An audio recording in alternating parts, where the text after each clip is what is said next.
All right, so I'm recording, so that means we need to get started. So I know it says 8:33, but my watch says 8:30, so we're going to go by my watch today. Well, good morning, everybody. Hopefully everybody had a chance to grab some breakfast.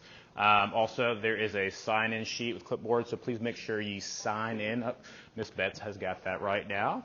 And if you'll notice, we've got a screen that we can see, so I didn't want to go through another professional development where we could have to squint because the sun was too bright. So I decided, you know what, this would be a worthwhile investment for us to be able to utilize for our PD, but then I've also got different ideas for it as well. It's probably more information that you care to know, but that's okay. So like I said, I'm recording this using the swivel camera that we have with the iPad. This is not something that is just my toy, though. If you have a lesson or something that you would like to work with your students and record yourself teaching it, or if we've got people that we got enough, I'm always big on watching others teach. I'd like to be able to put those in the hands of those teachers that really do things that we want to get examples of, so that especially for our new folks, they can see it as well. So you see it, it's got this nice little marker here, and it moves along with me.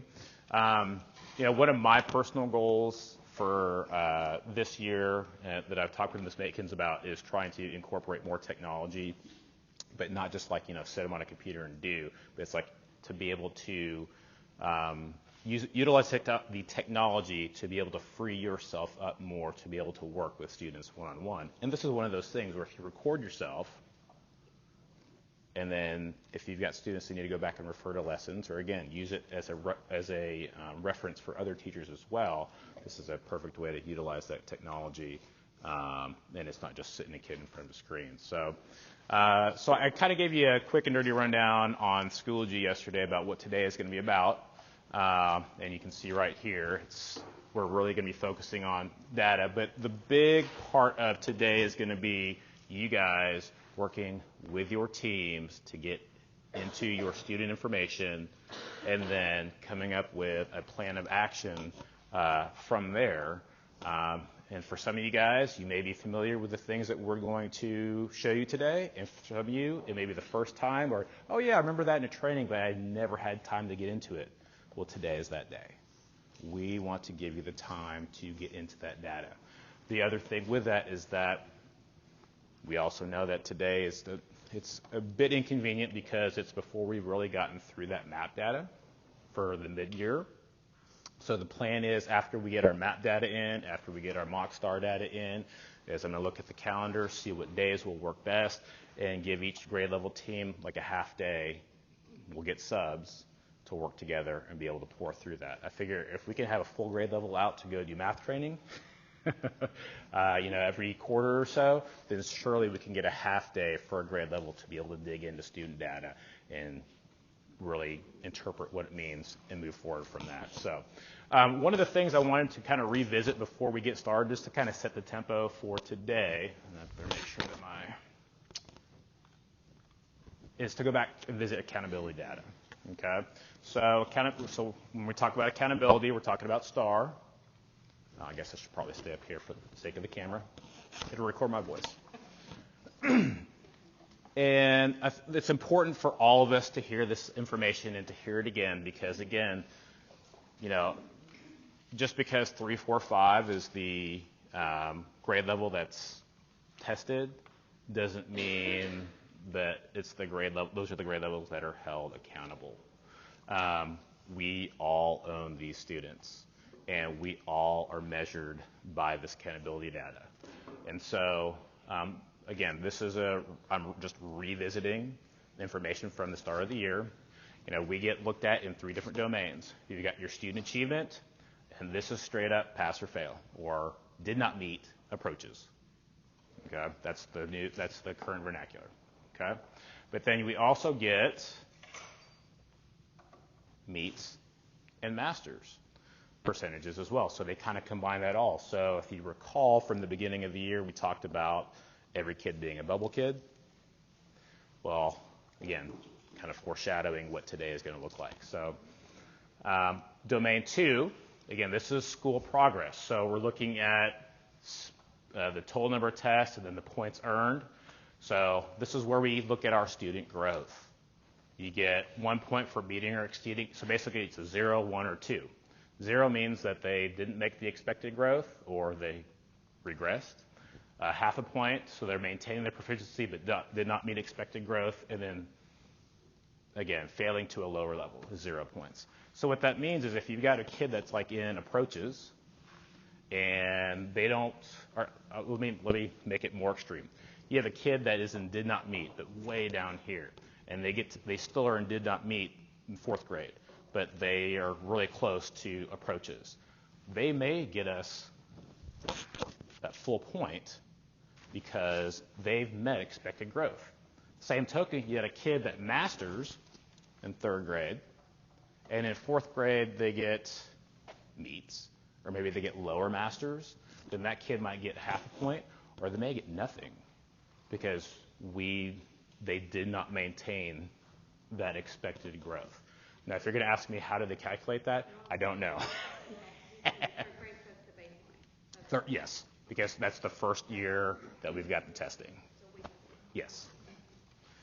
And then part B, and this is where, so you remember the push at the very beginning of the year to get free and reduced lunch data?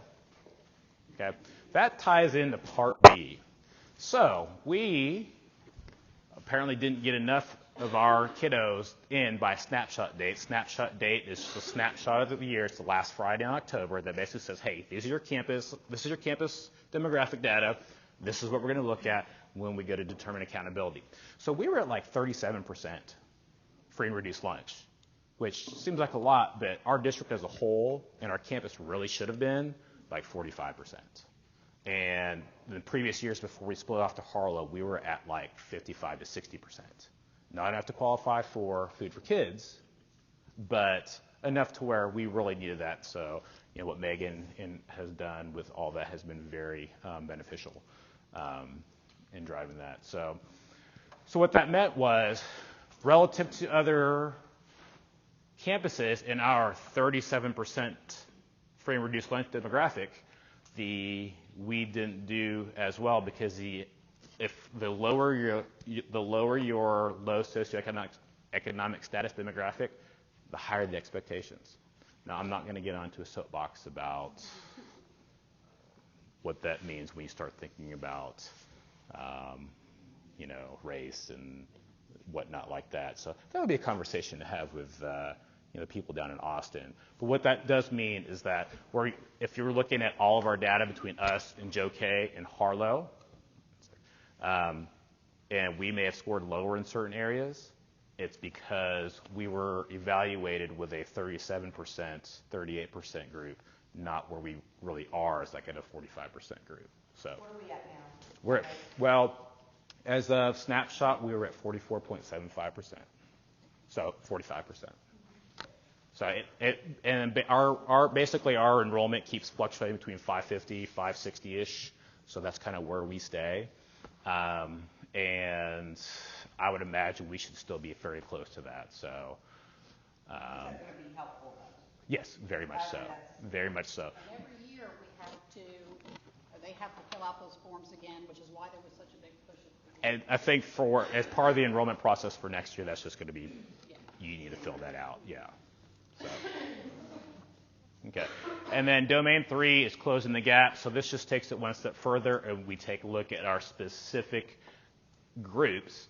Number of student groups meeting the applicable target, and then meeting minimum size criteria. So for each of these student groups, there is a percentage that score that they've got to meet. Those of you that were with me in the campus improvement meeting, we kind of looked through this data, and if I recall correctly, we had a bit of a discussion how certain groups do have higher expectations than others as far as scoring goes.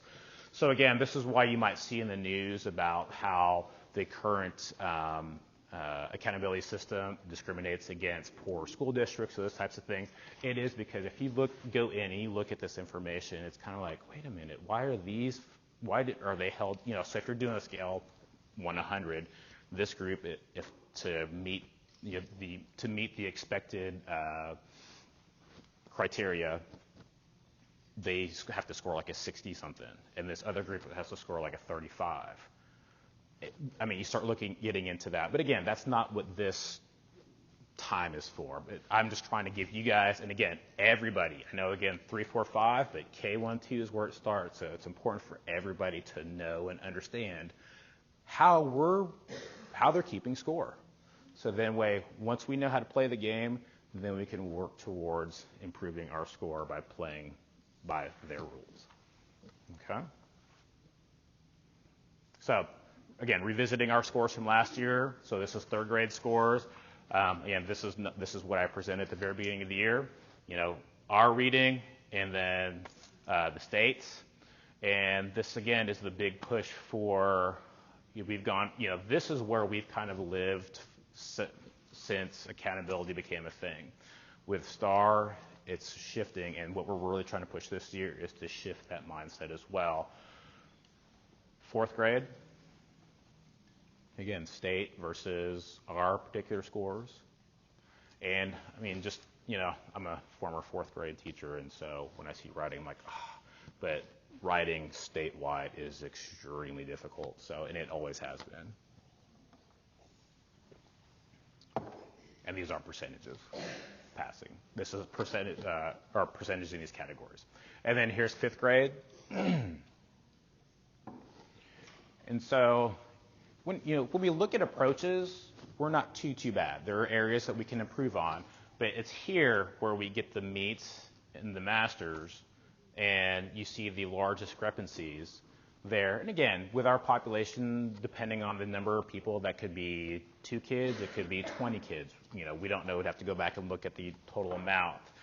But the other thing is that we score better here. We improve our overall accountability score. And I think some of what we've been preaching this year too is if we focus on getting these kids this way and getting these kids this way, then we'll take care of the kids down here as well. If we focus on this area here, it will pull them as well.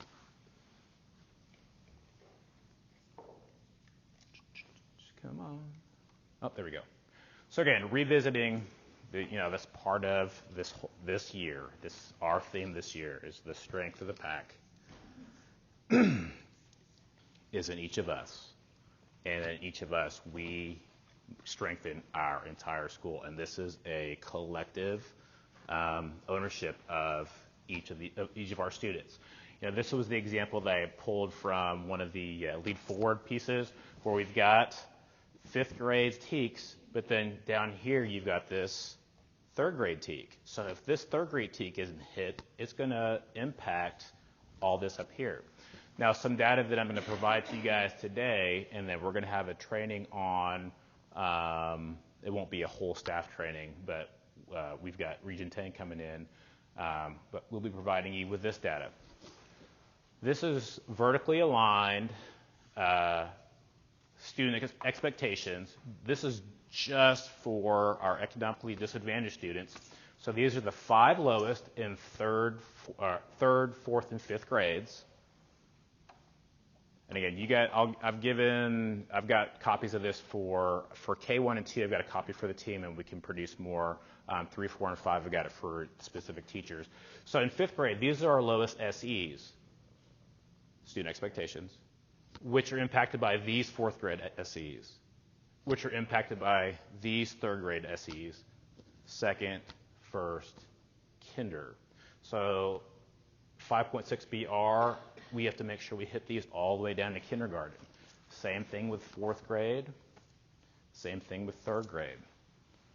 So even though testing starts in 3rd, 4th, and 5th, the learning doesn't. And I think everybody in this room understands that. But I just want to drive home that this is not a them effort. This is an us effort, and it's extremely important. Because, like in 5th grade science, as good as Mr. Dukin is, she's not going to get a kiddo that's missed any of these lower skills up in just, 5 months' time. It starts all the way down to kinder, 1st, 2nd, 3rd, 4th, 5th. And this is just our economically disadvantaged. This is our overall low SEs. This isn't our LEP SEs. This isn't our SPED SEs. This is just one piece. But I've got all that data to share with you guys when you start to break out into your grade level groups. Eileen, question? Just if we have a curriculum next year, that should probably raise that though, right? Yes, I think, and so this does reveal some inherent issues, the different changes in curriculum and things like that. So, we've had the adoption. We're waiting on pricing. The adoption committee has a recommendation. Well, people from that gave their preferred to the powers that be, and then take a step further. But yes. But that would help kind of more. Yes. I think a lot of Yes. us were trying to likewise to teach these teachers. Yes. If there was more of an alignment, it would definitely help us. So, and again, the powers that be are aware of that. So, but that is a good point.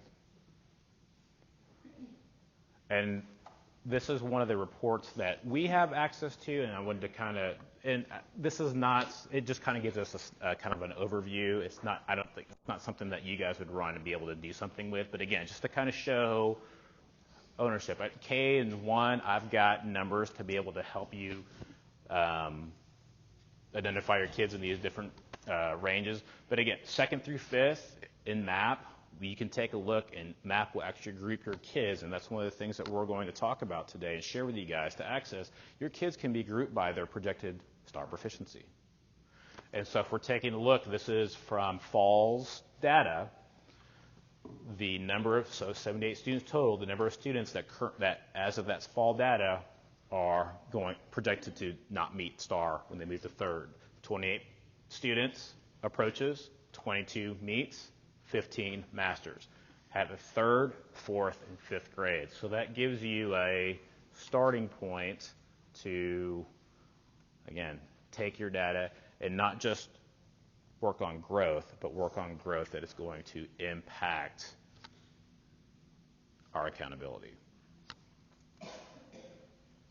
Okay. And again, I can't say this enough. These are our students. And I know some of you guys get really possessive with your kiddos because you want them to grow, and we all get that. These are my kids, and if I release them to somebody else, they may not do as good of a job as I will. That's where you've got to have trust that we as a campus, you guys as teams, are working together. And again, these are our kids. So for example, I pulled Piper. Okay, how many of you guys know Piper?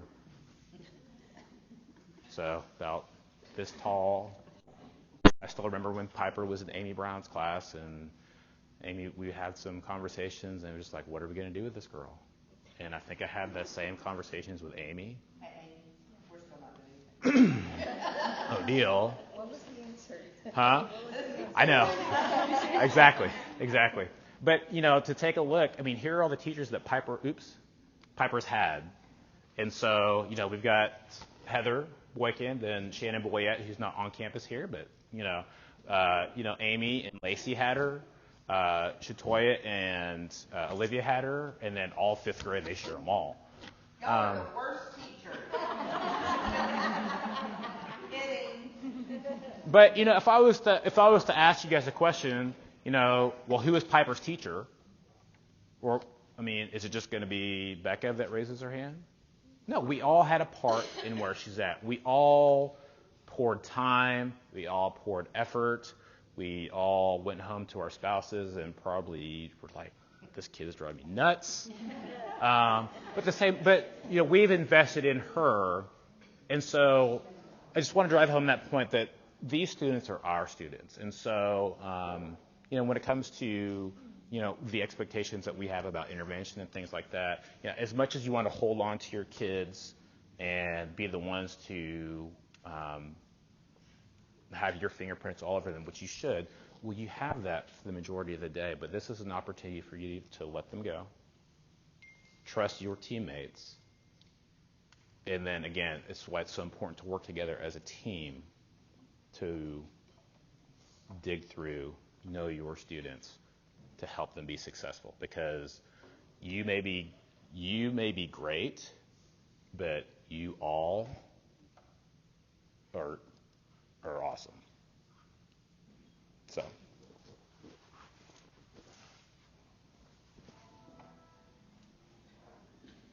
Okay, so here are our learning targets for today. Hey, if I'm going to expect you guys to have learning targets, shouldn't I have some of my own?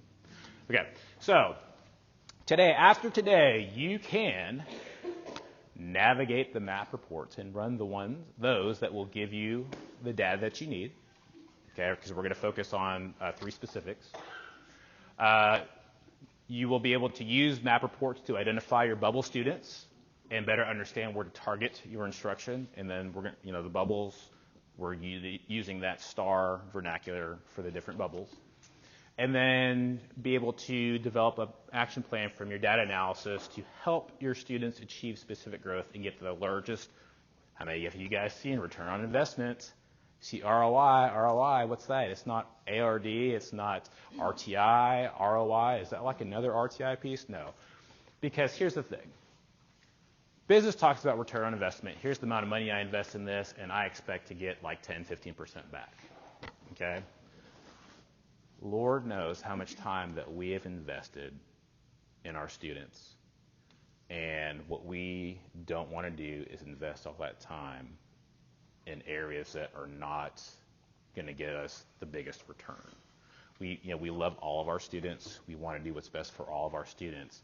But practically speaking, we want to make sure that when we look at our kids, when we spend our time, when we beat our heads against the wall, that keep in mind that there are some kids that we're gonna move them 2 points, to put it in more quantifiable terms. But then there are those kids that if we spend that same amount of time with them, we're going to move them 50 points, 20 points. Both students have and should have the same opportunity, but one will grow much more than the other. And so when we get into, the thought process, because but what about this kiddo? This kiddo, they need all the help they can get. Continue to help that kiddo. But doesn't the kiddo with the potential of growing 50 points deserve that kind of help too? And so that's why we make sure that when you're trying to figure out and that guilty feeling of, I'm leaving these kids behind. No, what you're doing is you're prioritizing. I've got to figure out which kids can I help the most, because again, if you can step back and look at them as, we are training them up not just for the next grade level, but we are training them to go out and be productive citizens. So, I would say turn it from, well, what about this kid, to, if you must have that guilt trip, because I have the same thing. But what about these kids? You have to have that guilt trip to help you. By spending so much time with this kid that's only going to move 2 points, what am I missing out with this kid that could have grown 20? So that'll help you feel kind of guiltier about that if you've got to have that drive. So learning targets. So what we're going to start with, and then I'm going to as we go through the reports, I'm going to turn it over to Julie here in a little bit. Was I going to run? I can't remember. You didn't even go through all the learning targets, did you? Oh, did I? Not? I thought I did. Yeah, I stopped. Remember the return on investment? Yeah. So, were you going to? I can't remember. I've already forgotten. I'm going to do the profile. You were just going to do the profile. Okay. So here's what we're going to do. And so right now, no computers out. I'm going to show it up on the screen here. Oh. Stupid camera. I'm going to go through and give you guys some examples of the different reports. And so I'm going to run through the more overview reports. Julie's going to run through of some very specific reports. And again, some of you guys may have already seen these things. And so it may be, hey, I already know that. Well, again, not everybody has, or maybe you know about it, but you haven't had time this year to look at it. There may be some things that you didn't realize, because there was some stuff that I've seen it before, I've played with it before, and then I was like, oh my gosh, and I kept clicking. It was like a rabbit trail, but with like really good information. And again, once we are done with our part, we have you guys in your groups, and we want you guys at that point to have your laptops to work together and spend today getting into this stuff, learning it. I mean, that is, again, I can't stress that enough. Today is about giving you guys time. Instead of us telling you this and say, okay, go figure it out, it's telling you this, and, oh, by the way, here's some time to actually go in and work on it. And then we are going to be here for the first part to kind of help facilitate and provide support and answer questions. And then in the afternoon, you guys will be able to go to your grade levels and work together to kind of polish that stuff up and finalize it. I just wanted to say that today we're really just working on the app, and that's not the only resource we have. When we move forward and we get that extra time, once we get the new map data in for the winter session, we'll be able to also look at our Rockstar. That will be another piece that will come in. We'll be able to look at, for the younger grades, we'll be able to look at the TPRI data. We'll be able to incorporate that into into all your data as well. I just had, so just wanted I was like, I don't know if the microphone will pick that up, so. Yeah, TPRI, I mean, there's, we've got unit assessments as well. And then, one of the... Teacher observation. That's what, yeah. Is huge. I'm going to end it kind of on that, but don't forget that you can get lost in the data, but we're not robots. I mean, if we were, if we could teach kids just completely electronically, then we would with robots. But the thing is that there are things that we pick up on that machines can't. Certain kids, when you go through reports, they may have scored amazingly, but in class that there's certain issues, and that's where when you see some disconnects, that's where you as a human can say, wait a minute, this is not right. Let me dig deeper. Okay. So first off, we're going to start off with the class breakdown by proficiency. So here are the three. Let me step back. These are the three reports that we're going to share with you guys. Class breakdown, and you've got three different flavors of that class breakdown. K&1, you've got two because you don't have the predicted proficiency. However, I've got scores for at least fall that will give you those lines of delineation to go from one to the other, meaning did not meet, approaches, meets, masters. The learning continuum, I think a lot of you guys have already gotten into this, but there are some things I was like, wow, and ways that you can access the learning continuum. And then the student profiles, which this is a dynamic report that you can really just click and get a ton of information on each and every individual student. So we're going to start first with the class breakdown reports. And let's see.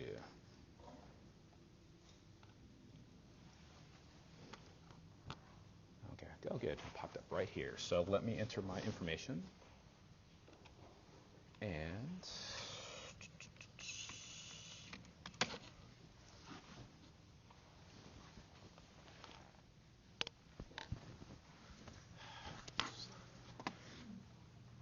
I might have to change the resolution on this. This is tiny, tiny, tiny. Okay, so, wow. Okay, so class breakdown is going to look like this. No, I think what I'm going to do is I'm just going to change over to something less than 4K. yeah. Oops.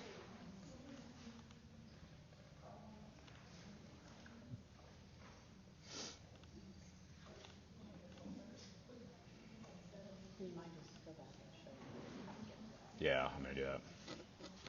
Okay, so I'm going to go back. I'm going to just duplicate my displays here because it's like, I didn't realize that it was that teeny tiny.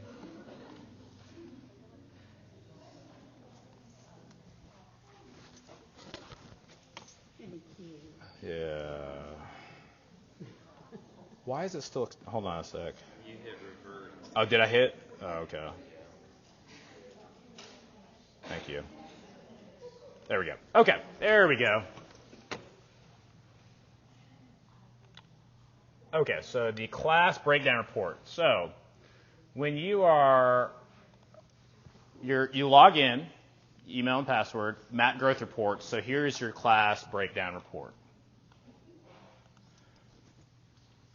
Okay. When you go through, so term rostered. So who knows what term they were rostered? Anybody take a guess? Say it again. Term rostered. What term roster would you want to use? Fall. Fall. Okay. We want to use fall right now because What? Hold on. Hold on. That's the one that they use to project the winter one will not. Okay. You want to for your data to show growth over the year. We want to start with fall 2018-19 for term rostered because you're going to look at the students that were here in the fall to show growth. Now, for kids that came in later, you might need to make that adjustment. But this is basically telling me these are kids that were with me in the fall. Because if you choose winter or spring, you're going to, when we get to those points, you may drop off on some kids that you need to keep on there. So we're going to start with fall. Term tested is going to be fall. But then also, once you get the new information, you would want to look at fall and winter as well, and then change the term tested as winter, and that will give you fall to winter growth. Okay. Obviously, we are Ratton. Okay. And school. Well, it didn't do it. There we go. Okay. Amy O'Neill, thank you for volunteering. being voluntold. You don't even need to voluntold. Being voluntold. Well, I thought you told her we were going to use your class. I did. Okay, so yeah, okay. Okay, and again, this is third grade, second, third, fourth, and fifth because it's that grades 2 through 5. So they're going to have 3 different options. Okay, and so what we do have printouts for you guys. Second through fifth for all you guys, you will have your specific report. Oh, I don't want the PDF version though. Oops. So this is a PDF version that you can print out. Okay, and it takes your kids, gives the RIT scores, and puts them in the different areas as projected by STAR. Now, this PDF is great and all, but it's a static one kind of piece in time thing that you can't do much other than print. If you view report online, okay, you get the same thing here. So now we can take a look at the different kids. But what you can also do is then go over and take a look at them by RIT. And now you can look at the different RIT areas, how they're grouped. And then if you click here or you drop down here, what this will do is give you by goal.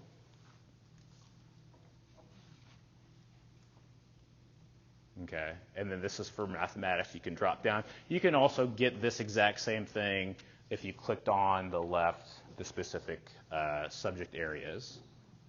Okay, but then from here, the reason why these are links is if you click on a student or you click on the goal. So let's click on the goal here, numerical representations and relationships. This will take you to the learning continuum. And if you look at the learning continuum, so let's take a look at place value, whole numbers and decimals. Here's the RIT band for that area. And over on the right-hand side here, it will tell you which students are within this, and these are the skills that they are like in the process of developing. And then you can see your students here. These are all the different skills. So those are the skills they need to work on. This is like where they're at. Developing. Yes, developing is a good word for that.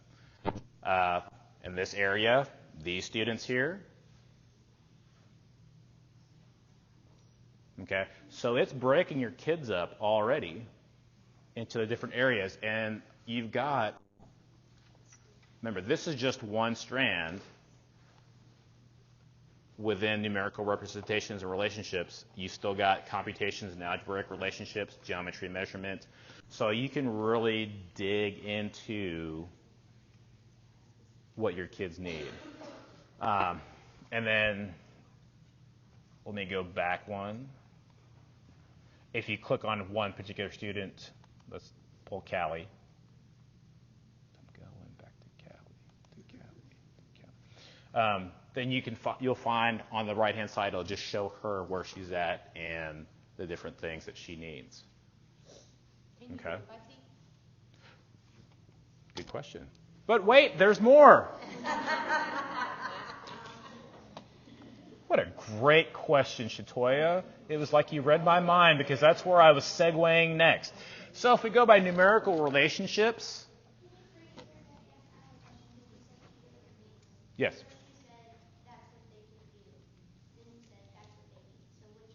Developing.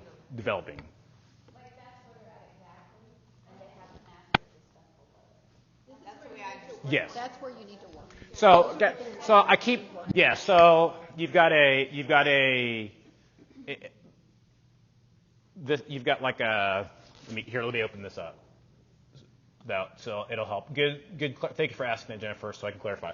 So developing or instructional level.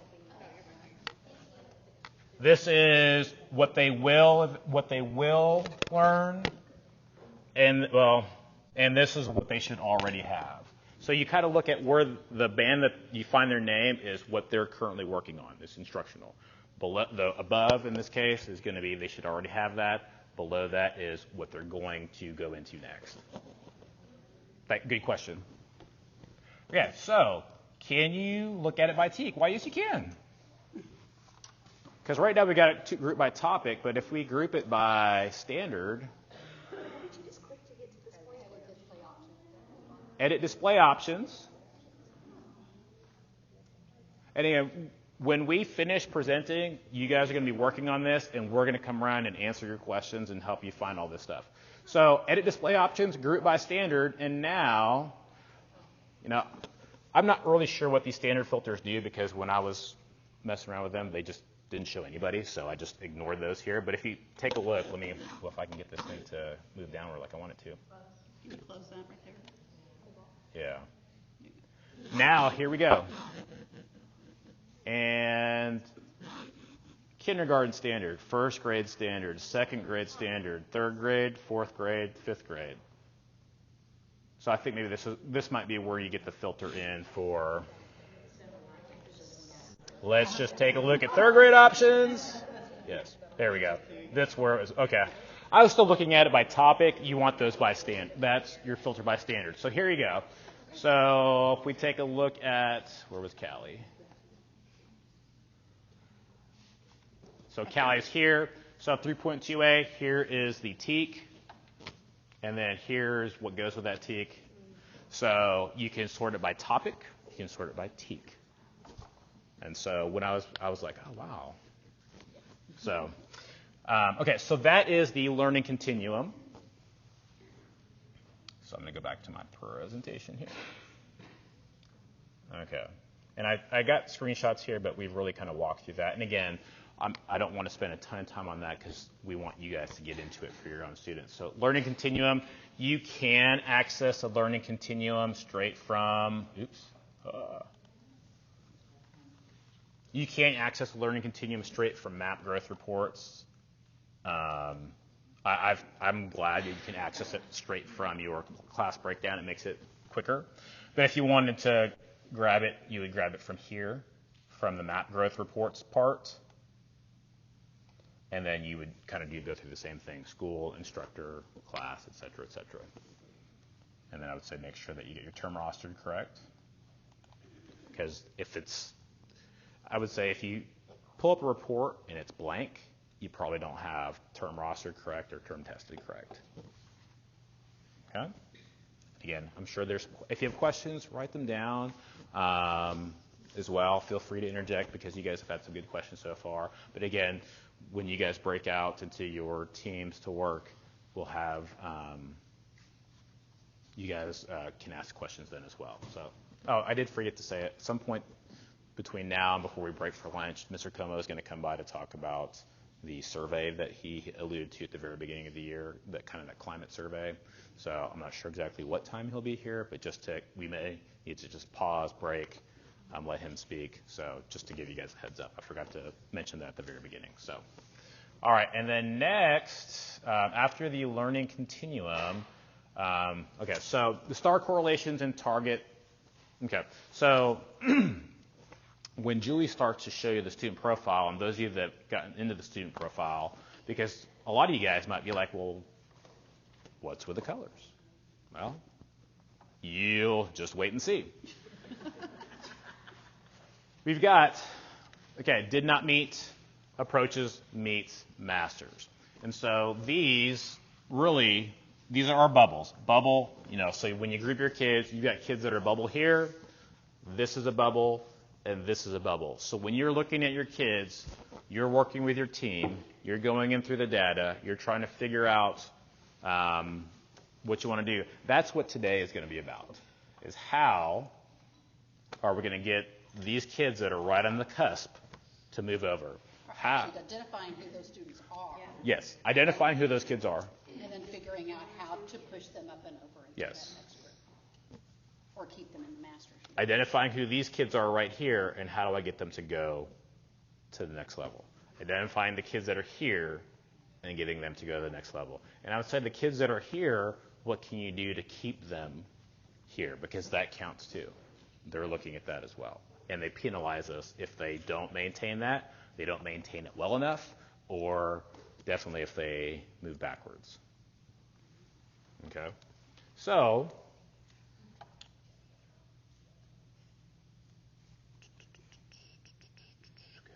there we go. The student profile. So this is at the very bottom of the report. So can you go back to the breakdown for Amy's? The breakdown, yes. Yeah, the class. Which one you want by proficiency? Yes.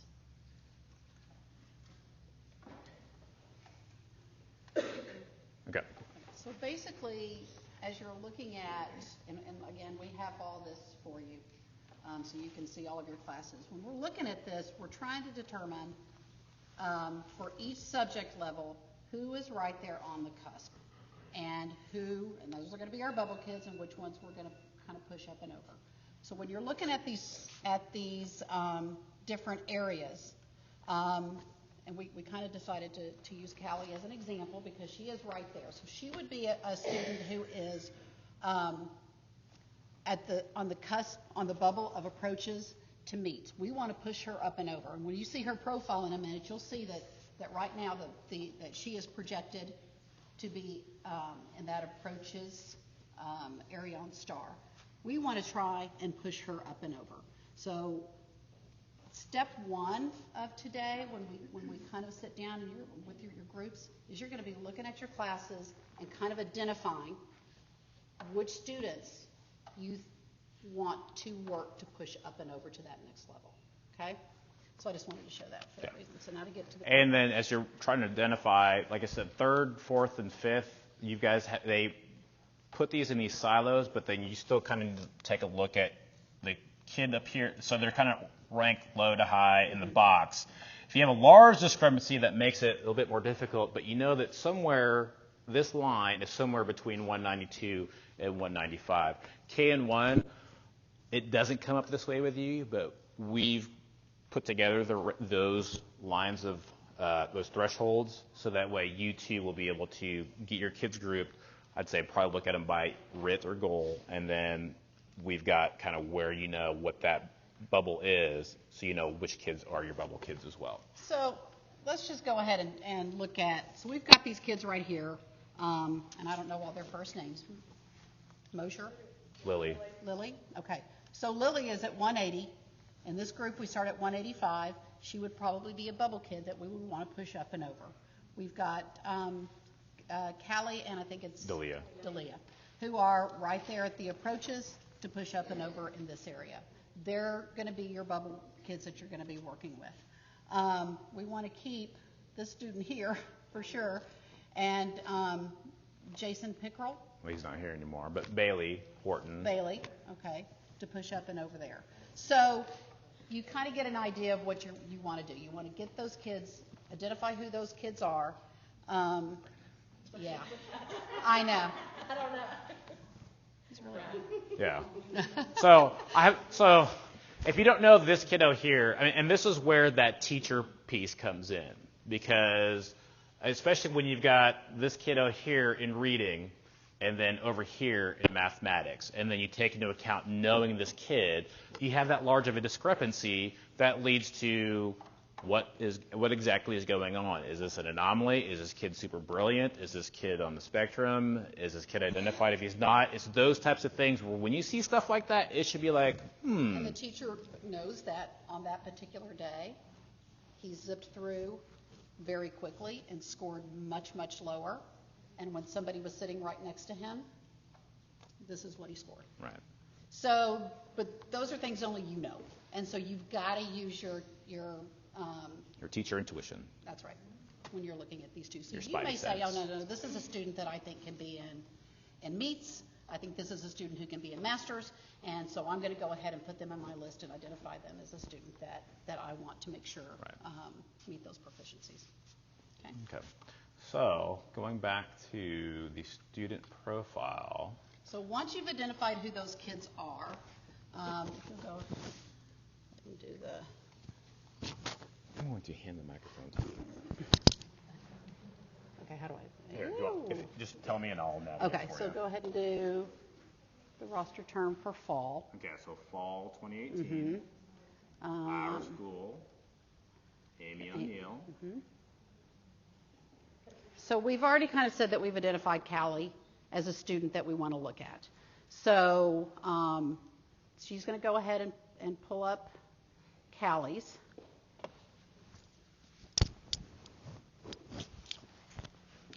Okay.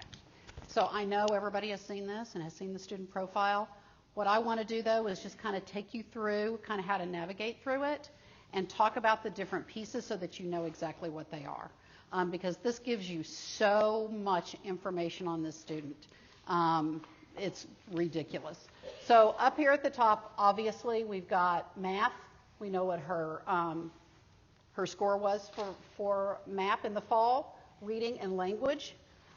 If you were to move these arrows on either side, it's going to take you to another student in her class.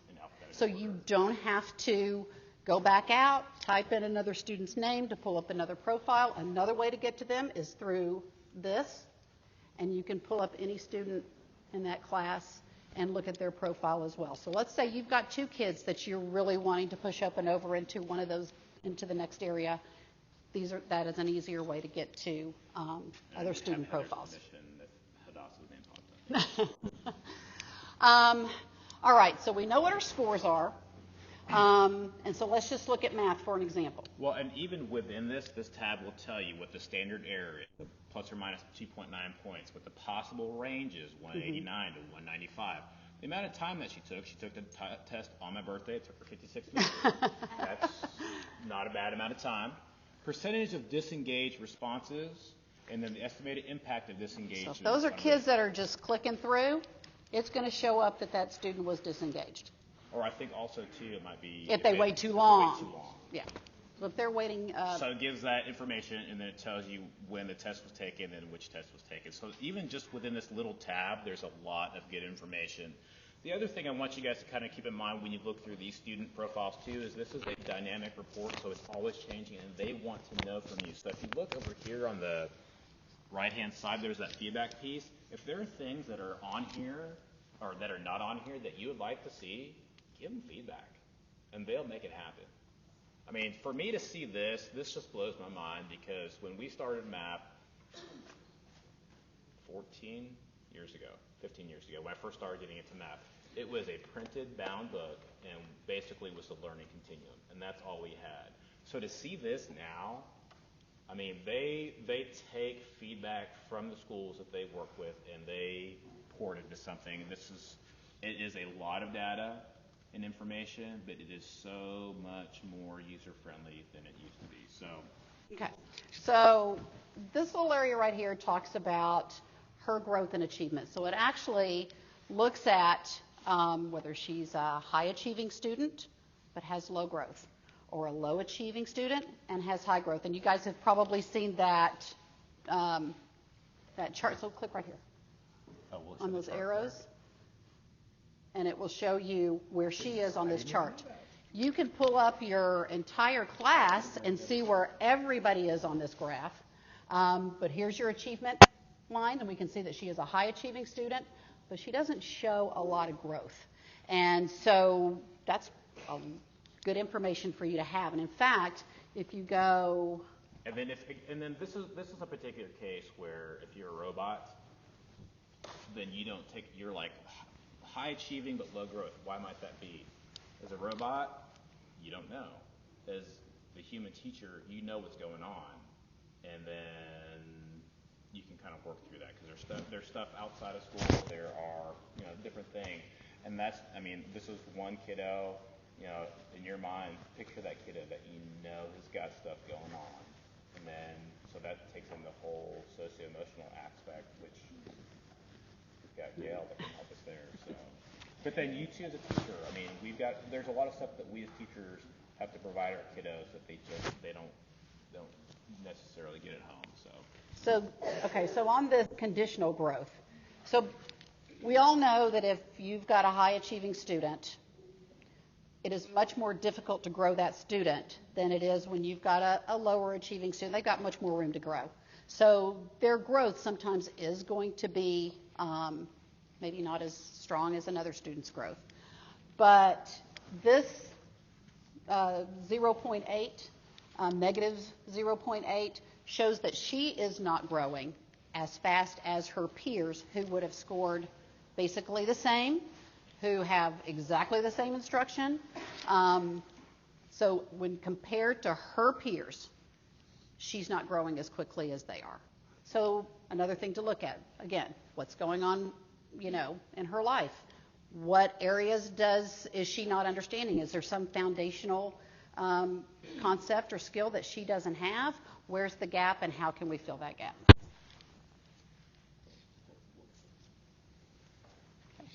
All right. So the other thing, too, is when we're talking about return on your investment of time,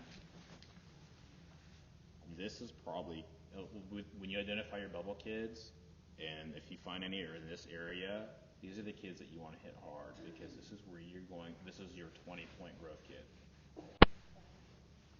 High achieving, low growth, meaning they've got a huge ceiling, but they're not growing for whatever reason. So this is, and it could be something as simple as maybe there's a disability going on, there may be home stuff going on, who knows what. But this is where if you pop into this quadrant, that's kind of a good starting place, because that's where they've got the largest. And then it also shows you what her projected growth was and what her actual growth was. So you can really get a lot of good information from just looking at that. And remember, if you look at it as a class, it has every single one of your kids on there.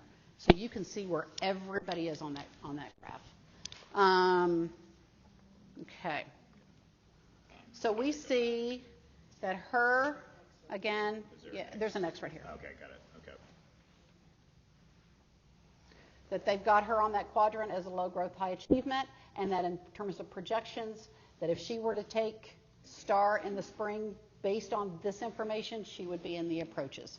We want to push her up and over. We want to get her into that meets. Then we have all of our instructional areas, and this is what we were looking at a minute ago with the continuum. You can click on any one of these. We know what her because it's all going to be ranked from the lowest to the highest, and some of them, her spread isn't really that big, but some of them have, it can be pretty significant. But you can click on any one of those areas, and like before, you can see all of those areas in which she needs to work on specifically. If you go back up to the top, scroll back up. So again, you can look at it by standard or topic. You can show or hide the learning statements if you don't want the learning statements there. You can look at this in areas where she needs to reinforce. So let's look at reinforce. Right. So reinforce basically is where she needs help making some connections. Okay, so that's going to be that reinforcement area. You can look at all three of these at the same time, or you can just look at one. We've got reinforce, develop, and areas that we need to introduce. That she is ready for those concepts to be introduced to her. And that would be where we would push and grow, and those would be those growth areas. This is where she's already working right now. These are things that maybe are some gaps that we need to go back in and fill because she hasn't mastered those yet. It says develop, it says ready to develop. Ready to develop. So the develop is where So basically, you're developed, because I pulled this right off to you, where they are ready, what they are ready for right now.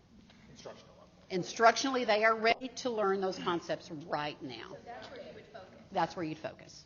But I mean, if you have a student though, and they're already in meets and you're wanting to push them,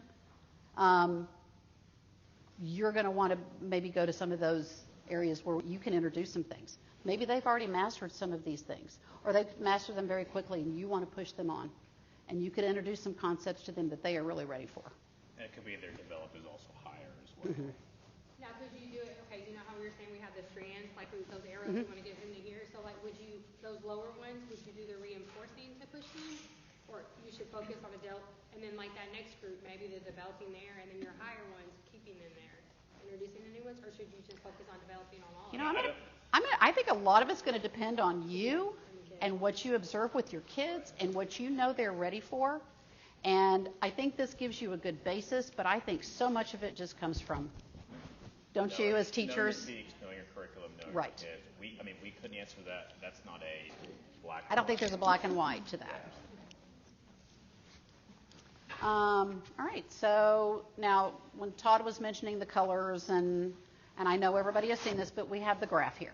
So if you were to click on all of these would all disappear, and we could, there we go. So these come up over here. This is our red and our orange that are the do not meet. This is the projections.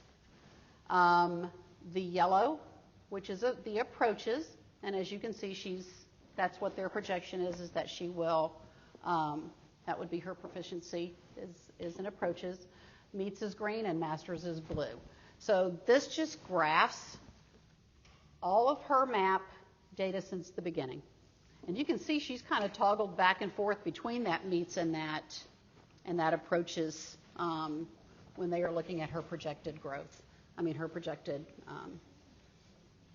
whether she would pass STAR, or where she would. Again, taking in the human element, and we see where she's at here, and it kind of went here about this time in her life.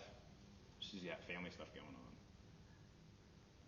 So, I mean, youth teacher can kind of look at that. Okay, because some of this stuff too may wind up being, it's not a academic need. There may be a socio-emotional need to address. And when he's come in ready to learn, then you can start getting into the other stuff as well. So that's where the teacher piece is. So, again, today is getting into that data, but don't forget how important you are in this. And you may find that, I mean, a lot of kids, they kind of drop off at that first map of the beginning of the year. Second grade's always a doozy because it's always been read to them, and then all of a sudden it's not, and they have to, so you see their scores go because all of a sudden they're having to read it instead of having it read to them.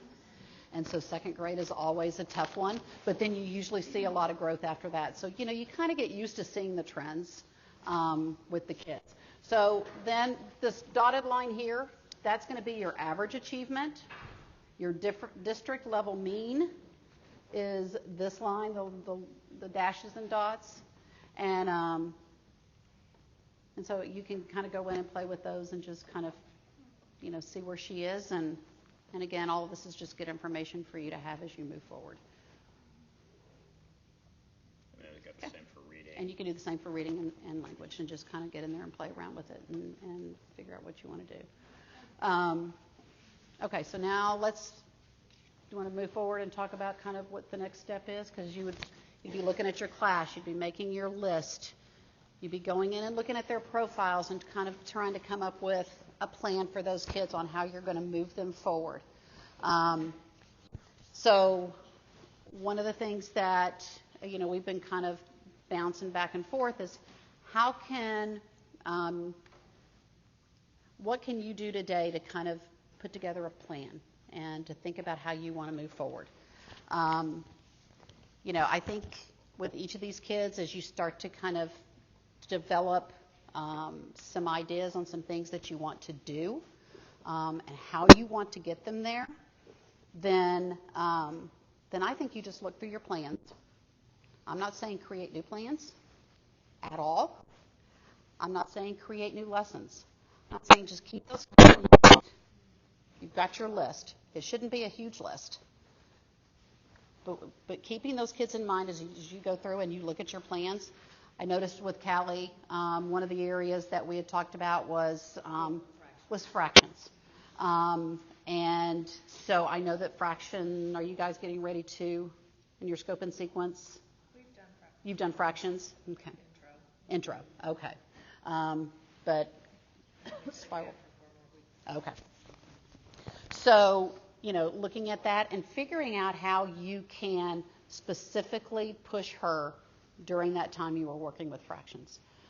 You've got some kids who you may want to push over into the masters. And so what can you do? And it doesn't have to be something that, and if you want to jump in here and throw in some ideas, it doesn't have to be something where you are spending a lot of time making extensive plans for these individual students. That's not what the implication is at all. But it might be something where you say, okay, I'm going to have these students, instead of working on this, we're going to create a station where they can do something that is a little bit more on their level. Maybe you can sit down, if it's a reading, you can just sit down and talk to your kids and they're working on a specific skill. Allow them to go off and do something that's a little different on their own. Maybe it's researching something or presenting something back, something that you can really just kind of come up with on the fly.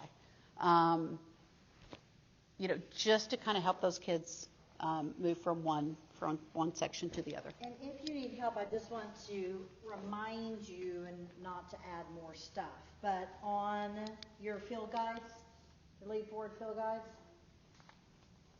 when it has a specific teak and it shows you what was above it and what was below it, it does give you like instructional implications, so it gives you a couple of hints.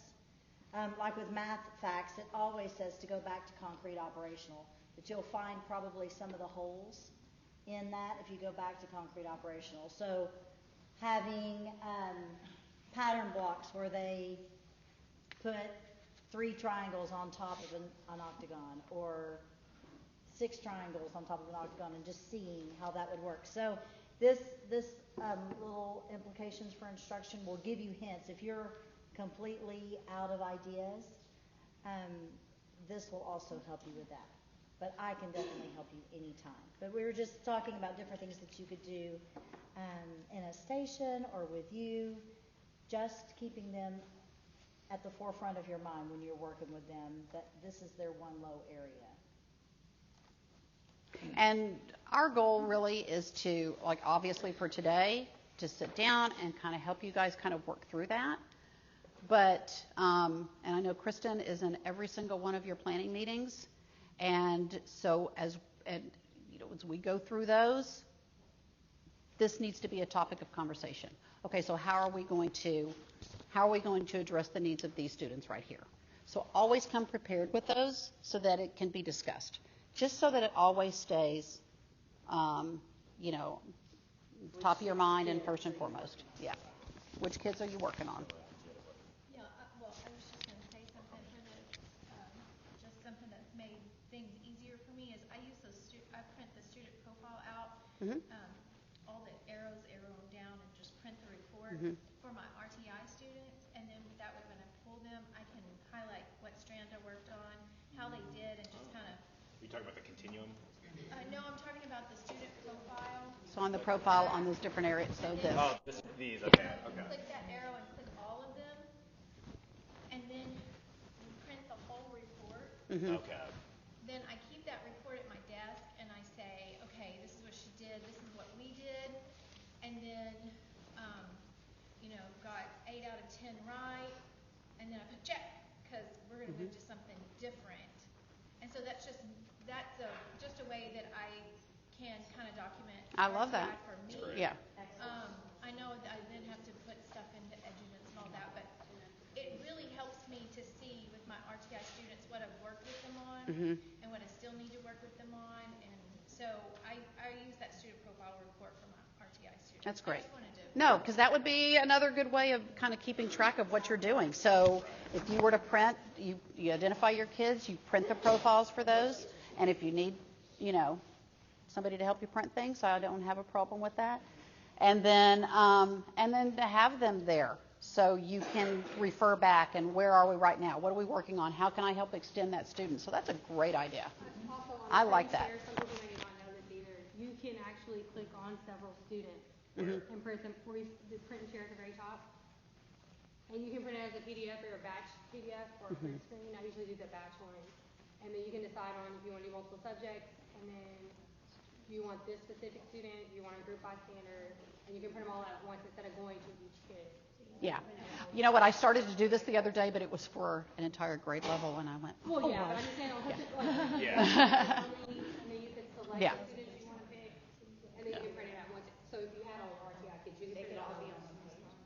Well, not one page, necessarily, but they'll separate the kids one into different- PDF. Okay. One page. So you'd have to go back and forth to a kid and print this, print this. Yeah. Okay. So, you may have heard that weighing a pig doesn't fatten it. We've got some printouts for you guys too. I know that's a popular one amongst the politicians because, okay, so it's data. We've got data. We weighed this pig 6 ways from Sunday, but what are we going to do with that? How do we go from pig to bacon?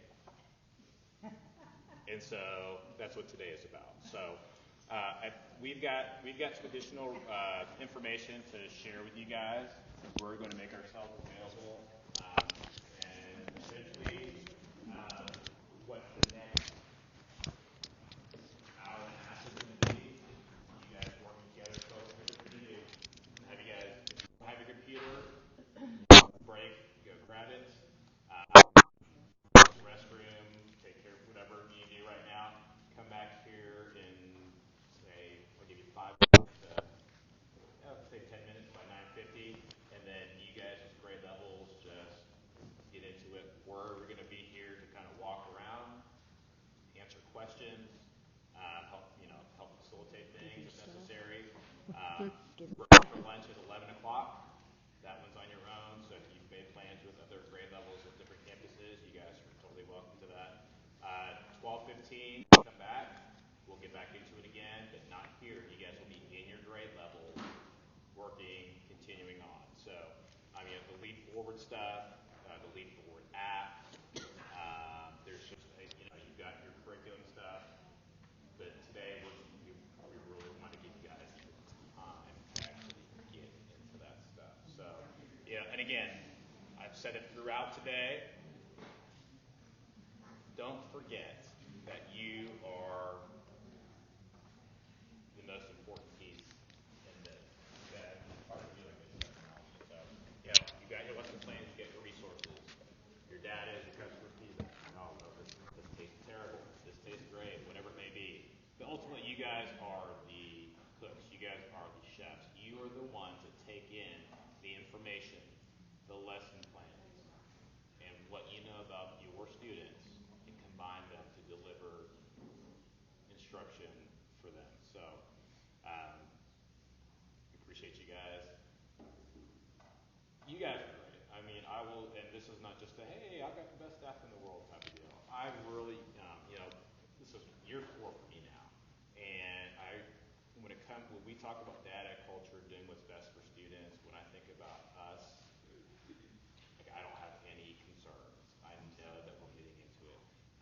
And I think and a lot of it is it's not about working and, the work ethic.